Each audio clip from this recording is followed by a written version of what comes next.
मसीह में आप सबको सलाम। खुदावंद आपको और आपके ख़ानदान को बरकत, सेहत और तंदुरुस्ती अता करे। मसीह यीशु नासरी के नाम से आमीन। हमारे लिए आज की तिलावत मुकद्दस यूहन्ना रसूल का पहला खत, तीसरा बाब 22 से चौथे बाब की छठी आयत तक। रूहों को आजमाओ, आया कि वो खुदा की तरफ से हैं। खुदा बाप, बेटे और रूह कुद्दुस के नाम से आमीन। ऐ प्यारो, जो कुछ हम खुदा से मांगे उससे पाएंगे, क्योंकि हम उसके हुक्मों को मानते और जो कुछ उसे पसंद आता है बचा लाते हैं। और उसका हुक्म ये है कि हम उसके बेटे यीशु मसीह के नाम पर ईमान लाएं और जैसा उसने हमको हुक्म दिया आपस में मोहब्बत रखें। और जो उसके हुक्मों को मानता है ये उसमें और वो इसमें रहता है, और उससे यानी उस रूह से जिसे उसने हमें बख्शा है, हम जानते हैं कि वो हम में रहता है। ऐ प्यारो, तुम हर एक रूह को न मानो, बल्कि रूहों को आजमाओ कि वो खुदा की तरफ से हैं या नहीं, क्योंकि बहुत से झूठे नबी दुनिया में निकल खड़े हुए हैं। तुम इससे खुदा के रूह को पहचान सकते हो, यानी हर वो रूह जो इकरार करती है कि यीशु मसीह मुतजस्सद होकर खुदा की तरफ से आया है। और जो रूह यस्सु का इकरार नहीं करती वो खुदा की तरफ से नहीं, और ये मसीह के मुखालिफ की है, जिसकी खबर तुम सुन चुके हो कि आता है और अब भी दुनिया में मौजूद है। ऐ बच्चों, तुम तो खुदा के हो और उन पर गालिब आए हो कि क्योंकि जो तुम में बसता है वो उससे बड़ा है, और जो दुनिया में बसता है वो दुनिया के हैं, इस वास्ते दुनिया की कहते हैं। और दुनिया उनकी सुनती है। हम खुदा के हैं। जो खुदा को पहचानता है वो हमारी सुनता है। जो खुदा का नहीं वो हमारी नहीं सुनता। इससे हम सच्चाई की रूह और गुमराही की रूह में इम्तियाज कर लेते हैं। खुदावंद के पाक कलाम पढ़े और सुन जाने पर खुदावंद की बरकत हो। खुदावंद का शुक्र हो। आमीन। आज का ज़बूर पढ़ा जाएगा। ज़बूर तो 7वीं आयत से 8वीं, 10 से 11 आयत तक। जो मायती जवाब, मैं कौमों को तेरी मिरास में दूंगा। खुदावंद ने मुझसे कहा, तू मेरा बेटा है, आज ही तू मुझसे पैदा हुआ है।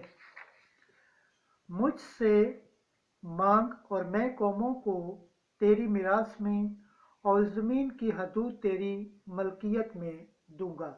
जमाती जवाब, मैं कौमों को तेरी मिरास में दूंगा।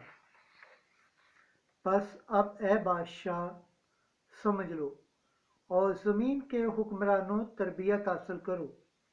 डरते डरते खुदा की इबादत करो, कांपते कांपते उसकी अतात गुजारी करो। जमाती जवाब, मैं कौमों को तेरी मिरास में दूंगा। खुदावंद के पाक कलाम पढ़े और सुने जाने पर खुदावंद की बरकत, खुदावंद का शुक्र हो। आमीन। नारे हम्द, हालेलुया। जो लोग अंधेरे में बैठे थे उन्होंने बड़ी रोशनी देखी, और जो मौत के मुल्क और साया में बैठे थे उन पर रोशनी चमकी। हालेलुया। आज की अंजील मुकद्दस मत्ती के मुताबिक चौथा बाब 12 से 17 और 23 से 25 आयत तक। खुदा की बादशाही नजदीक आ गई है।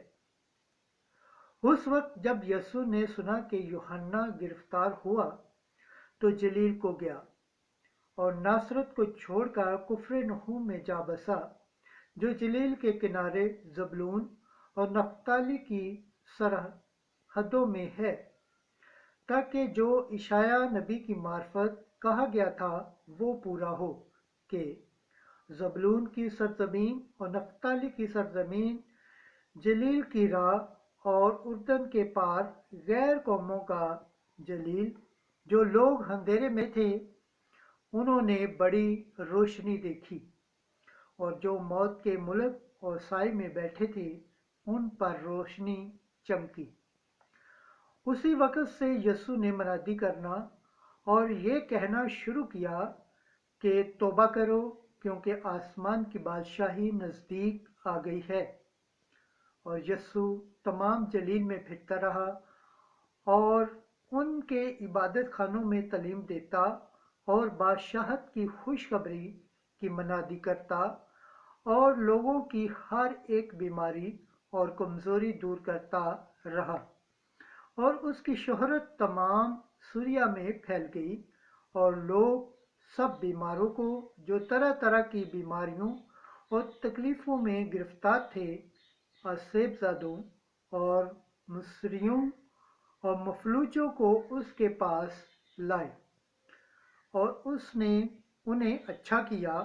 और जलील और यरूशलेम और यहूदिया और उर्दन के पार से बड़ा हजूम उसके पीछे हो लिया। अंजिल मुक़द्दस के वसीला से हमारे गुनाह माफ़ किए जाए। ऐ मसीह तेरी सताइश हो। खुदावंद के पाक कलाम पढ़े और सुने जाने पर खुदावंद की बरकत हो, खुदावंद का शुक्र हो। आमीन। खुदा बाप, बेटे और रूह कुद्दुस के नाम से आमीन। अजीज दोस्तों, आप सबसे गुजारिश है इस चैनल को ज़्यादा से ज़्यादा शेयर करें, लाइक करें, सब्सक्राइब करें और कमेंट्स करें। जिस तरह आप खुदावंद के पाक और जिंदा कलाम से बरकत पाते हैं, सेहत पाते हैं, तंदुरुस्ती पाते हैं, इसी तरह गैर अक़वाम तक भी इस चैनल को शेयर करें ताकि वो भी खुदावंद के पाक और जिंदा कलाम से बरकत पाएँ, सेहत